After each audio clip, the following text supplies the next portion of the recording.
தல அஜித் ஃபேன்ஸ்லாம் அவரோட விடாமுயற்சி அப்டேட்க்கு வெயிட் பண்ணிட்டு இருக்க இந்த டைம்ல எல்லாருக்கும் ஷாக் கொடுக்குற மாதிரி ஆதிக் ரவிச்சந்திரன் கூட்டணியில குட் பேட் அக்லி மூவியோட ஷூட்டிங் இப்போ ஸ்டார்ட் ஆயிருக்கு. எலெக்ஷனுக்கு அப்புறம் இந்த மூவியோட ஷூட்டிங் ஸ்டார்ட் பண்ணிருக்காங்க. ரீசெண்டா ஹைதராபாத்ல இருந்த ஒரு ஆக்ஷன் சீன் சோஷியல் மீடியால பயங்கரமா ட்ரெண்ட் ஆயிட்டு வருது. இதை பார்த்து அஜித் ஃபேன்ஸ்லாம் செலிப்ரேட் பண்ணிட்டு இருக்கப்போ அவங்களுக்கு சர்ப்ரைஸ் கொடுக்குற மாதிரி குட் பேட் அக்லி மூவியோட ஃபர்ஸ்ட் லுக் ரிலீஸ் பண்ணிருக்காங்க. ரசிகர்களோட எதிர்பார்ப்பு அதிகப்படுத்துற மாதிரி ஃபர்ஸ்ட் லுக்லயே 3 டிஃபரெண்ட் ஃபேசஸ்ல அஜித் இருக்காங்க. அது மட்டும் இல்லாம salt and pepper hair style, cooling glass அப்படின்னு மாசான போஸ்ட்ல அஜித் இருக்காங்க. என்னதான் ட்ரெண்டிங்ல இருந்தாலும் இதுவே புதுசா ஒரு பஞ்சாயத்தை ஸ்டார்ட் பண்ணிருக்கு. ஃபர்ஸ்ட் லுக்கோட ஃபர்ஸ்ட் போஸ்ட்ல அஜித் கொஞ்சம் கான்ட்ரோவர்சியா போஸ்ட் கொடுத்திருக்காங்க.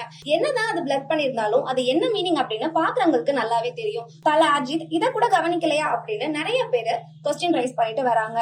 தலையோட சப்போர்ட்டர்ஸ் எல்லாம் இந்த கேரக்டருக்கு இந்த போஸ்ட் தேவையா இருக்கலாம் அப்படின்னும் அஜித் வேணான்னு சொன்னதுக்கு அப்புறம் பிளர் பண்ணிருக்காங்க அப்படின்னு சப்போர்ட் பண்ணிட்டு வராங்க. ஃபர்ஸ்ட் லுக்கோட போஸ்டரே இவ்வளவு ப்ராப்ளம்ஸ் கிரியேட் பண்ணி ட்ரெண்ட் ஆகுறப்போ இந்த மூவியோட நெக்ஸ்ட் அப்டேட்ஸ் என்ன ப்ராப்ளம் கிரியேட் பண்ண போகுது அப்படின்னு கிரியேட்டர்ஸ் எல்லாம் புலம்பிட்டு இருக்காங்க.